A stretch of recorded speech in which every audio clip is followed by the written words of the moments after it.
Il va y avoir le 17 mai, il va y avoir la Pride. Je pense que c'est un peu l'occasion de faire une petite campagne, quoi.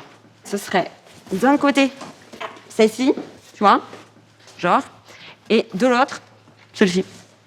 Bah ouais, c'est bien, parce que ça fait le lien avec les violences sexistes et sexuelles, et puis ça rappelle que si on a avancé sur les violences sexistes et sexuelles, sur les violences LGBT au travail, c'est plus complexe, quoi. Ouais, et puis ça vient juste dire le patriarcat, ça touche pas que les meufs, quoi. Tous les chiffres montrent qu'il y a des LGBT-phobies au travail. C'est 65% des personnes LGBT qui ne souhaitent pas du tout être vues comme des personnes LGBT au travail. Ça veut dire 1 à 2 millions de personnes qui sont concernées par cette invisibilisation forcée dans leur travail. Typiquement, sur les cas de PMA, il y a eu un cas justement qu'on a accompagné récemment sur une collègue. Elle alternait des jours et des nuits, que quand on rentre dans un parcours médicalement assisté, ça veut dire que derrière, il y a des horaires fixes à respecter et que du coup, elle demandait à ne plus faire de nuit.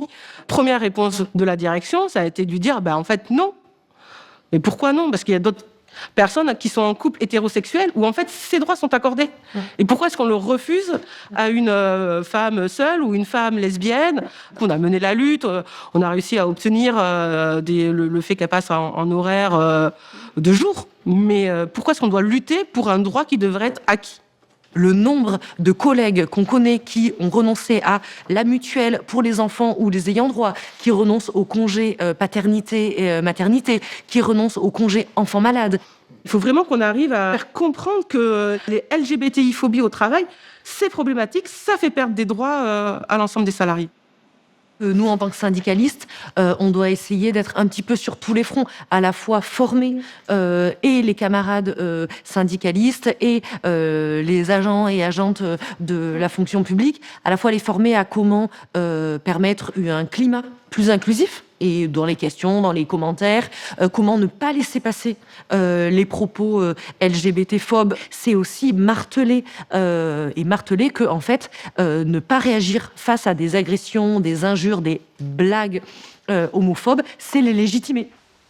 Je ne sais pas si tu te rappelles, il y a quelques années, il y avait une agente qui travaillait en service hospitalier et qui racontait que l'ensemble du service où elle travaillait avait profité du sommeil d'une personne transgenre pour aller voir ses organes génitaux. Et qu'il y avait une omerta très très très forte pour ne pas dénoncer ces agissements-là. Et cette agente-là n'avait pas, pour pouvoir garder son travail, n'avait pas osé dénoncer ces agissements. En fait, la souffrance des personnes, notamment des personnes trans, elle est énorme en termes d'accès à l'emploi, en termes d'accès à la santé, en termes d'accès au logement. Donc si nous, on peut avoir des leviers d'action au niveau du travail, il faut y aller, quoi. C'est pour ça que nous aussi, en fait, à Solidaire, on essaie de mener cette lutte-là en intersyndical. Et je pense que c'est hyper important qu'on arrive à construire vraiment un observatoire des discriminations LGBT, sexistes, racistes, validistes sur le travail pour pouvoir mener ces luttes-là.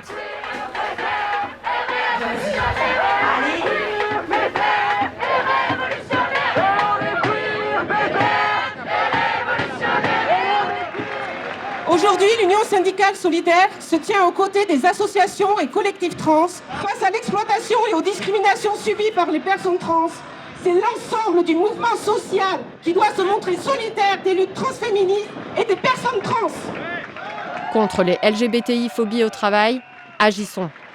Plus d'infos sur solidaire.org.